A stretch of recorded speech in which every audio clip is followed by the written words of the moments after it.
नमस्कार दोस्तों, स्वागत है आपका हमारी इस क्लास के अंदर, यानी कि इस मॉक टेस्ट के अंदर। तो जैसे कि हमारी जो है हिंदी की क्लासेस जो है वो शुरू हो चुकी हैं। और हिंदी के हमारा एक टॉपिक हो चुका है वर्णमाला, जो हमारी क्लासेस के अंदर अगर आप में से भी कोई तैयारी कर रहा है, चाहे आप जेवीटी एंट्रांस की तैयारी कर रहे हो, चाहे आप जो है तैयारी कर रहे हो बीएड एंट्रांस की, या फिर आप कर रहे हैं तैयारी अपने एचपी टैट में जो है हिंदी एलटी वाले पोर्शन की, है ना, या फिर आप तैयारी कर रहे हैं अपना जेवीटी टैट की, या फिर आप तैयारी कर रहे हैं कमीशन के किसी भी टीजीटी एग्जाम की जिसमें पेपर वन आपका आने वाला है। तो पेपर वन के अंदर आपको हिंदी पूछी जाती है। तो हिंदी ग्रामर के अंदर मैं अगर बात करूं तो कुछ इंपॉर्टेंट टॉपिक्स रहते हैं जिनको हम डिस्कस करते हैं, जिनमें से सबसे मोस्ट और फर्स्ट टॉपिक जो हमारा रहता है वो वर्णमाला रहता है। तो वर्णमाला की अगर हम बात करें, दो शब्दों से मिलके बना है वर्ण और माला। वर्ण क्या होते हैं और माला क्या होती है? तो वन जो भी साउंड्स आप सुन रहे होते हैं, जैसे आप छोटे बच्चों को सुनते हैं म प ब व सुनते हैं बोलते हुए, वन है। ठीक है। अगर वर्णमाला की बात करें तो जब इस वर्णमाला को एक सुव्यवस्थित क्रमबद्ध तरीके से जो है लगा दिया जाता है इन वर्णों को, तो उसको कहते हैं वर्णों की माला, यानी कि वर्णमाला। सिंपल सी बात करूं कि जब किसी भी वर्ण को, इन वर्णों को, बहुत सारे ढेर सारे वर्ण हैं आपके, उन वर्णों को सिस्टमेटिकली तरीके से आप अरेंज कर देते हैं तो हम उसे कहते हैं वर्णमाला। तो वर्णमाला का जो है फर्स्ट मॉक टेस्ट है। हमने बहुत कुछ पढ़ा है वर्णमाला के अंदर। हमने जो है अपने जो है स्वर पढ़े हैं, व्यंजन पढ़े हैं, फिर हमने वायु संवेग के आधार पे पढ़े हैं, जैसे अपने महाप्राण अल्पप्राण क्या होते हैं वो पढ़े हैं। बहुत सारी चीजें पढ़ी है। तो हमने स्वर और व्यंजन जो है बहुत डिटेल के अंदर किए थे पिछली दो क्लासेस के अंदर। और स्वर जो है स्वरों के बारे में देखा था कि कितने स्वर होते हैं, 11 होते हैं, जिसमें से मात्राओं की बात हो तो मात्राएं 10 होती है और अयोग बाह जो दो होते हैं, तो मिला करके 13 हो गए। फिर व्यंजन देखे थे, व्यंजन में आपके स्पर्श व्यंजन देखे थे, स्पर्श व्यंजन आपके होते हैं 25। फिर हमने संयुक्त व्यंजन देखे, संयुक्त व्यंजन आपके 4 थे। फिर आपके जो है अंतस्थ व्यंजन देखे, वो भी आपके 4 थे। तो इस तरह से हमने जो है व्यंजन वाला टॉपिक भी पूरा कंप्लीट किया था। उसके बाद हमने देखा अलप प्राण होता है, महाप्राण होते हैं, या फिर हमने जो भी हमने व्यंजन पढ़े वो पूरे डिटेल में देखे। इसके अलावा स्वर जो देखे थे, स्वर हमने बहुत सारे देखे थे, जैसे कि उनकी प्रोनाउंसिएशन देखी थी, जीवा के आधार पे देखे थे, मुख के आधार पे देखे थे, है ना, या फिर आपका जो है एक्सेट्रा, बहुत सारी चीजें हमने पूरी टॉपिक के अंदर कंप्लीट की थी। अब जो है अब क्या करेंगे उस टॉपिक की, हम करेंगे मॉक टेस्ट, यानी कि रिवीजन करेंगे।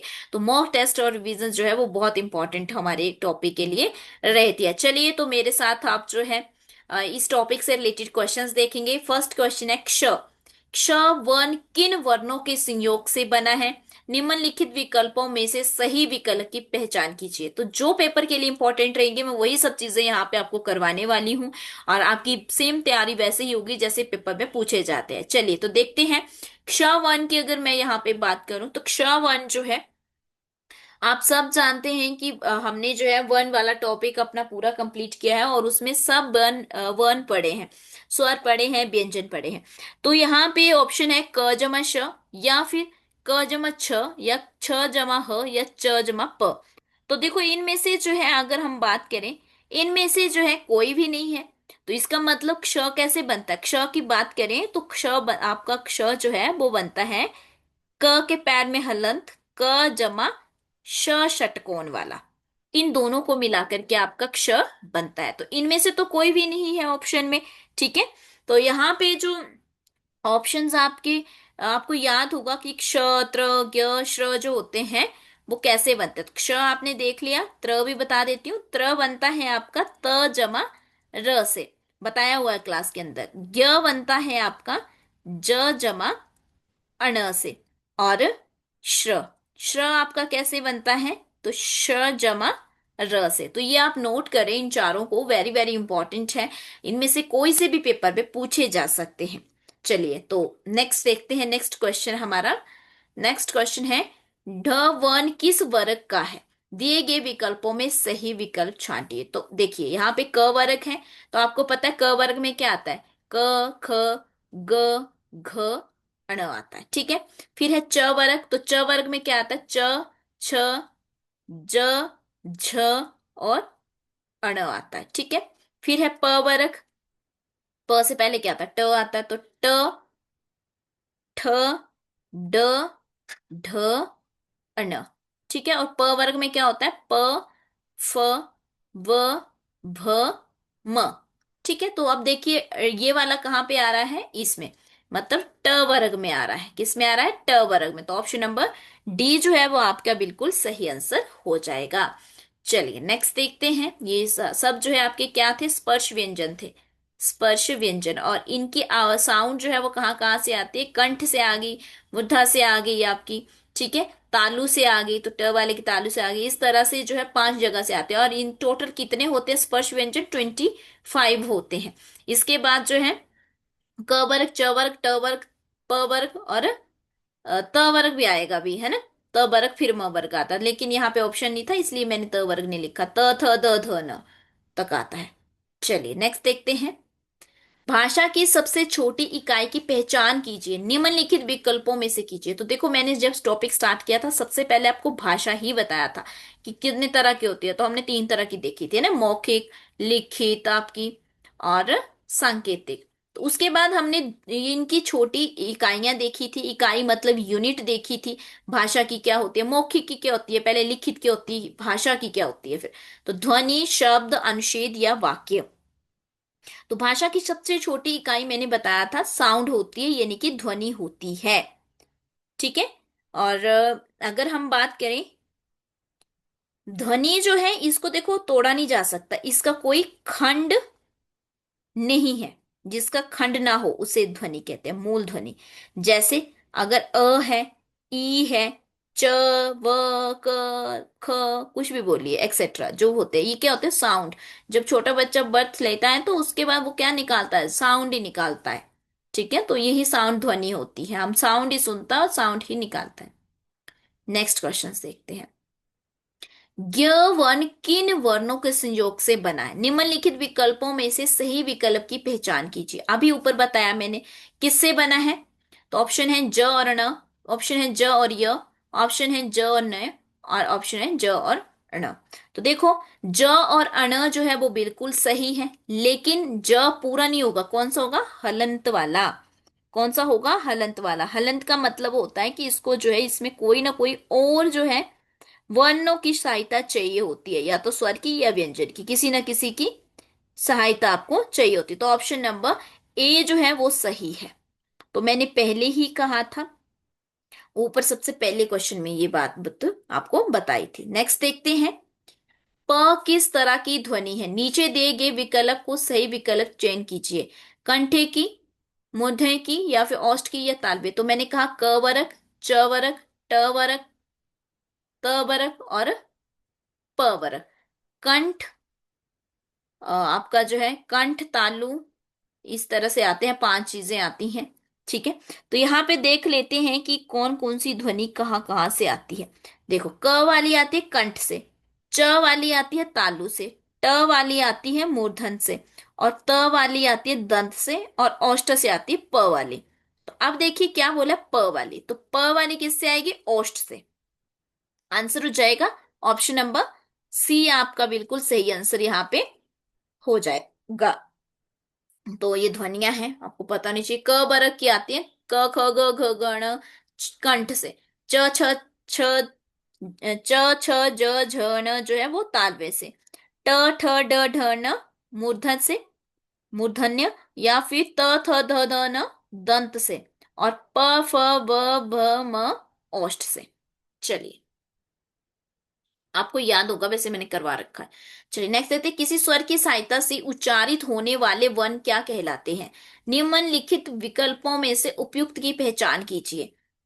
स्वर की सहायता से, विसर्ग, व्यंजन, महाप्राण, अनुस्वार। देखो जो स्वर की सहायता से बोले जा रहे हो उन्हें क्या कहते हैं? व्यंजन। हमने कहा था व्यंजन क्या होते हैं? जिन्हें अन्य की सहायता की आवश्यकता होती है, मतलब इनका स्वतंत्र अस्तित्व नहीं होता है। ठीक है, तो अन्य सहायता की, और सहायता किसकी लेंगे? ये स्वर की लेते हैं। जैसे क एग्जाम्पल दो, क जो है अपने आप में पूर्ण तब बनता है, कैसे बना है? क के पैर में हलंत जमा अ। क क्या है इसमें, अ क्या है, स्वर है। आप कुछ भी लिख लो, ज लिख लो, ज में क्या है, अ है। ज जमा अ, तब जाकर के बना। तो सब में क्या आ रहा है, अ आ रहा है, तो किसकी सहायता ले रहे हैं, स्वर की। तो इस ऑप्शन नंबर बी जो है वो आपका बिल्कुल सही आंसर है। नेक्स्ट देखते हैं, वर्तमान हिंदी किस लिपि में लिखी जाती है। सबको पता है किसमें, देवनागरी में। क्यों लिखी जाती है देवनागरी। अब देखो देवनागरी, अगर हम भारत की लिपियां देखें तो प्रमुख रूप प्रमुख या मुख्यतः रूप से ब्राह्मी लिपि से निकली है आपकी ये। और अगर हम यहाँ पे बात करें देवनागरी में, देखो इसका मतलब होता है कि कुछ शब्द हम संस्कृत के भी ले लेते हैं, कुछ हम पाली भाषा के ले रहे हैं, कुछ हम नेपाली के ले रहे हैं, कुछ हम अंग्रेजी के ले रहे हैं। तो बहुत सारे एक्सेट्रा ऐसे हम क्या करते हैं, कुछ उर्दू के अल्फाजों को यूज कर देते हैं अपनी हिंदी में, है ना। जैसे मैं अभी बोल रही हूँ कि उर्दू के हमने क्या किया, अल्फाज, अल्फाज मतलब शब्द। तो हम क्या किया, हमने, हिंदी एक ऐसी भाषा है जिसकी लिपि हमारी क्या है, देवनागरी। देवनागरी का मतलब होता है जिसमें हमने अन्य भाषाओं को भी ऐड कर रखा है। तो option number D is your right answer. Next देखते हैं, म किस प्रकार का वर्ण है। देखो म के पैर में क्या है, हलंत है। अब आपने देखना है जब हम इसकी प्रोनाउंसिएशन करते हैं म की, तो क्या आता है। म जो है उसकी साउंड कहाँ से निकलती है, दंतोष्ठ से, अनुनासिक से, ओष्ठ से, या दंत से। तो ऑप्शन नंबर सी, म बोल रहे हैं तो ओष्ठ मिल रहे हैं, आपके ओंठ मिल रहे हैं। ठीक है। और इसके अलावा हमें पता है उच्चारण के लिए कंठ, तालु, मूर्धा, दंत, ओष्ठ, नाक ये सब होते हैं। तो म जो है बोलते हुए ओंठों से, यानी कि ओष्ठ, ऑप्शन नंबर सी।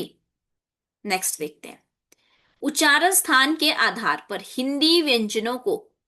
कितने हिंदी व्यंजनों को जो है कितने वर्गों में रखा गया है। निम्नलिखित में से ही विकल्प चयनित कीजिए। तो क वर्ग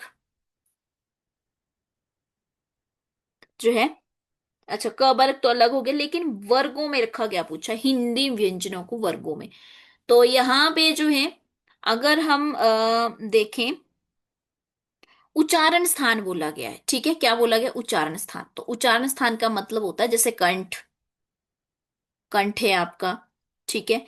फिर तालु आपका, तो ये क्या उच्चारण है, एक दो, तालु हो गया, मूर्धा हो गया, दंत हो गया, चार, पांच, ओष्ठ हो गया आपका, ओष्ठ के आधार पे है ना, ओष्ठ। फिर आपका जो है नासिका हो गया, नाक से जो साउंड आती है, आवाज आती है। फिर आपका कंठोष्ठ हो गया। कंठोष्ठ का मतलब होता है कंठ और ओष्ठ। कुछ ऐसे भी व्यंजन होते हैं जब जिनको बोलते हैं तो आवाज कंठ से भी आती है और ओष्ठ से भी आती है। और फिर होता है दंतोष्ठ। दंतोष्ठ का मतलब है दंत और ओष्ठ, दंत और ओष्ठ को मिला करके बना है दंतोष्ठ। और कंठोष्ठ बना है कंठ और ओष्ठ, कंठ और ओष्ठ को मिला के कंठोष्ठ। तो कितने हो गए, 8, 8 हो गए। तो यहाँ ऑप्शन की अगर हम बात करें, तो यहाँ पे 8 नहीं दे रखा है, 9 दे रखा है, तो मान लीजिए यहाँ पे आप 8 कर लीजिए ऑप्शन, तो 8 होंगे आपके। ठीक है जी।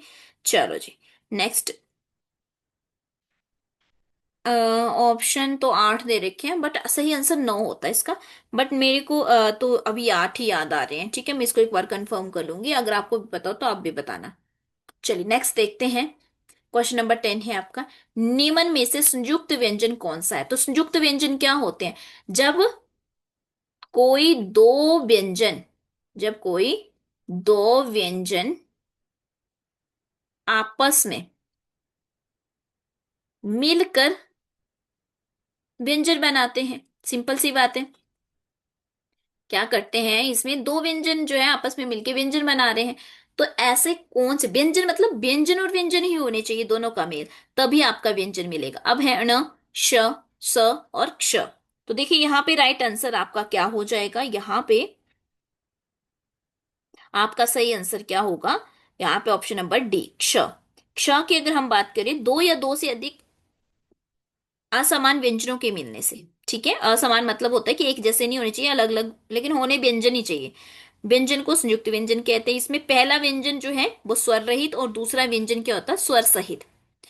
तो देख लेते हैं, जैसे जैसे कौन कौन से हैं, देख लेते हैं। क होता है एक तो, क जमा श, क जमा श मिलता है तो क्या बनता है, क्ष बनता है, तो ऑप्शन नंबर डी में है। उसके बाद त जमा र, तो क्या बनता है, त्र बनता है। और ज जमा ण तो क्या बनता है, ज्ञ बनता है। श जमा र तो क्या बनता है, श्र बनता है। तो देखो, ये जो भी है, क भी श भी, ये भी क्या व्यंजन है, व्यंजन है। ये त र भी क्या है, व्यंजन है, लेकिन असमान है। ठीक है, तो ये था इसका सही answer, option number D. I hope कि आपको फर्स्ट मॉक टेस्ट जो अच्छे से क्लियर हो गया होगा। इसके अलावा आप भी हमारे पास जो है कोचिंग करना चाहते हैं, चाहे आपका कोई सा भी एंट्रांस हो जिसमें हिंदी आ रही है, जेवीटी हो, बीएड हो, या फिर आपका जो है टैट हो, जैसे आपका एलटी टैट हो सकता है, जेवीटी टैट हो सकता है, या फिर आपका टीजीटी कमीशन है तो टीजीटी कमीशन, फिर आपका मेडिकल हो, नॉन मेडिकल हो, आर्ट्स हो, जेवीटी हो, एलटी का हो, हिंदी तो आपको आएगी पेपर वन में। तो आप हमारे साथ ऑनलाइन कोचिंग कर सकते हैं। हमारा ऑफिशियल नंबर है 7591046600। तो इस पे आप कांटेक्ट कर सकते हैं। आई होप कि आपको ये मॉक टेस्ट अच्छा लगा होगा और अच्छे से सॉल्व कर पाए होंगे, क्योंकि आपने ऑलरेडी मेरे साथ कॉन्सेप्ट पढ़ रखा है। थैंक यू सो मच, मिलेंगे नेक्स्ट मॉक टेस्ट के अंदर।